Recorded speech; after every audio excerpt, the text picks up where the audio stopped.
Halo Nissan Lovers, selamat datang di channel yang membahas seputar mobil Nissan. Dengan saya Parnamian Johannes, Kepala Cabang Dealer Nissan TBC Matupang, Jakarta Selatan. Jika Anda saat ini baru menemukan konten seputar brand Nissan dan Anda rasa konten-konten di channel ini bermanfaat, silakan Anda subscribe aja channel ini, karena kedepannya channel ini akan membahas semua tentang brand Nissan. Dan di konten kali ini, saya mau sharing kepada Anda mengenai sistem kerja dari e-Power. Ya, mungkin Anda saat ini sudah mulai mencari-cari mobil yang berkonsep hybrid, dan mungkin Anda baru tahu bahwa Nissan memiliki mobil dengan konsep hybrid yang berbeda yang disebut e-Power. Nah, apa itu e-Power? E-Power sebenarnya kepanjangan dari electric power.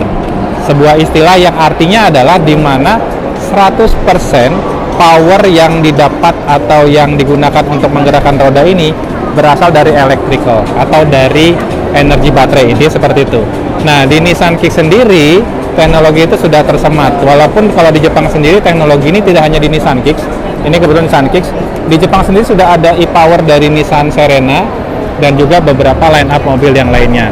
Nah, di konten kali ini saya mau sharingkan kepada Anda, kebetulan di event Gias kali ini 2023 kita display simulasi sistem kerja e-Power. Walaupun ini hanya simulasi ya, tapi komponen-komponen yang digunakan dalamnya memang real. Inilah komponen-komponen yang bekerja di sistem proses e-Power itu sendiri. Nah, saya langsung saja akan mulai. Yang pertama, yang perlu Anda tahu di Nissan Kicks, ini simulasi untuk Nissan Kicks, Nissan Lovers ya. Yang perlu Anda tahu adalah sistem penggeraknya roda depan. Ya, sistem penggeraknya roda depan, walaupun ada di line up yang lain di X-Trail yang ada di Jepang itu sudah e-Power juga, semuanya bekerja atau all wheel drive karena motornya ada dua. Tapi saya akan bahas yang Kicks dulu, di mana penggeraknya roda depan. Ini karena roda depan belakang berputar ini sebenarnya untuk simulasi aja ya. Dan letak tangki atau fuel tanknya itu ada di belakang ini. Ini yang berwarna hitam ini adalah tangki bahan bakarnya. Kapasitasnya 41 liter. Kapasitasnya 41 liter. Bisa mengisi Pertalite boleh karena dia mesinnya 1200.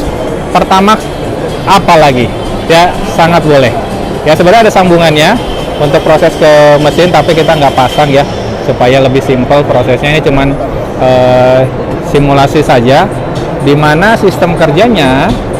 Nah, ini adalah baterai lithium ion, satu jenis modul, dimana ukuran baterainya kalau untuk yang di generasi 1 itu 1,75 kWh. Sementara di generasi kedua, ini generasi kedua, kalau Anda bingung apa itu generasi 1 generasi kedua, Anda bisa tonton channel saya yang lain yang membahas tentang perbedaan generasi 1 generasi 2. Kalau generasi 2 baterainya ukurannya lebih besar 18%, jadi ukurannya bertambah jadi 2,06 kWh. Dan yang pasti power dan torsinya pun berubah atau bertambah. Dari generasi 1 powernya 129, sekarang jadi 136. Torsinya juga berubah dari 260 Nm jadi 280 Nm. Nah, saya kembali ke sini. Jadi sistem kerjanya simple, walaupun ya tidak sederhana seperti yang kita bayangkan gitu ya. Tapi sistem kerjanya simple, di mana dua roda depan 100% dapat energi. Nah, ini dia. Ini yang mengalir ini. 1% dapat energi dari baterai. Ya, kalau Anda masih bingung, sebenarnya konsep mobil hybrid itu di mana, kenapa dibilang mobil hybrid? Karena di dalamnya ada dua atau lebih komponen. Ya, di Nissan ini ada dua komponen kan, powertrain. Saya akan dari sana, powertrain dan juga mesin.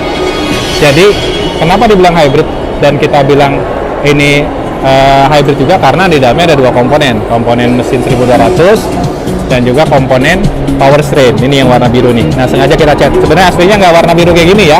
Ini cuma simulasi aja supaya membedakan, supaya Anda teredukasi. Yang kiri ini engine, yang kanan ini adalah powertrain-nya.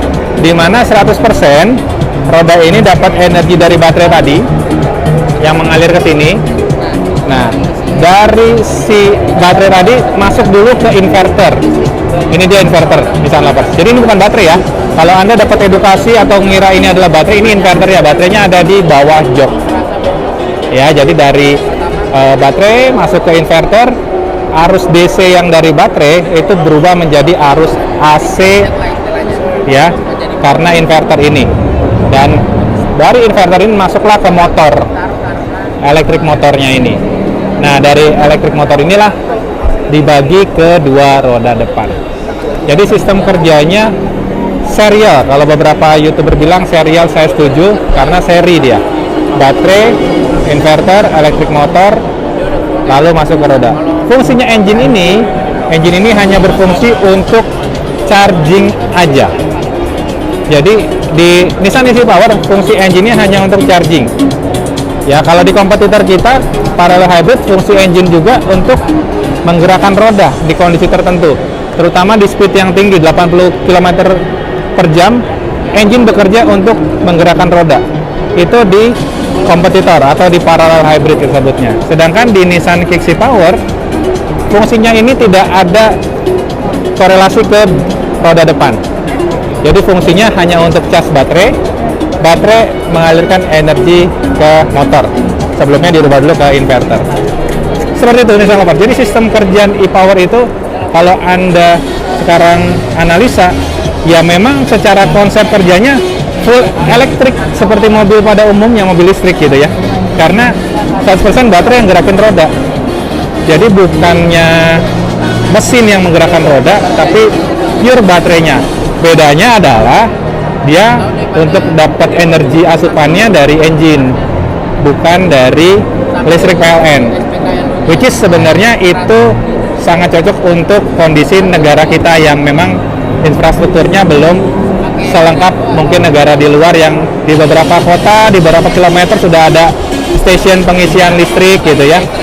Dan Nissan Kicks inilah jawabannya untuk kondisi di negara kita.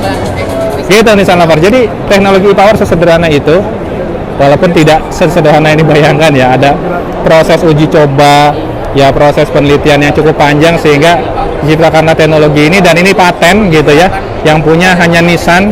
Di kompetitor manapun belum boleh karena ini sifatnya paten, hanya Nissan yang boleh produksi konsep seperti ini sampai berapa tahun ke depan. Jadi kalau Anda saat ini sedang terpikirkan untuk beli mobil hybrid, Anda perlu sekali pertimbangkan ini, karena udah pasti emisi yang dikeluarkan juga sedikit karena fungsi kerjanya si engine tadi dia temporary aja ketika cas baterai. Alhasil kalau kerjanya sebentar atau temporary, emisi yang dikeluarkan lebih sedikit. Jadi kedepannya kalau memang misalnya kebijakan pajak berdasarkan emisi gas buang, saya sih yakin mobil ini akan pajaknya akan hemat sekali karena emisi yang dikeluarkan pasti lebih sedikit daripada mobil pada umumnya. Oke Nissan Lovers, itu dia mungkin yang mau saya sharingkan di konten kali ini. Saya putar apa itu e-Power. Ya, ini langsung ada komponennya ya. Mungkin selama ini Anda lihat dari simulasi video-video seperti ini. Di sini juga kita buatkan layar supaya Anda dapat gambaran. Nah, seperti ini motornya, seperti contohnya ya.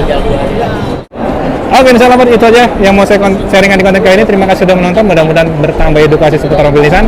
Jangan lupa like, komen, dan juga subscribe jika Anda suka dengan konten-konten seputar mobil Nissan ini. Terima kasih sudah menonton, dan seperti biasa pesan saya cuma satu. Ingat Nissan, ingat Johan. Terima kasih sudah menonton.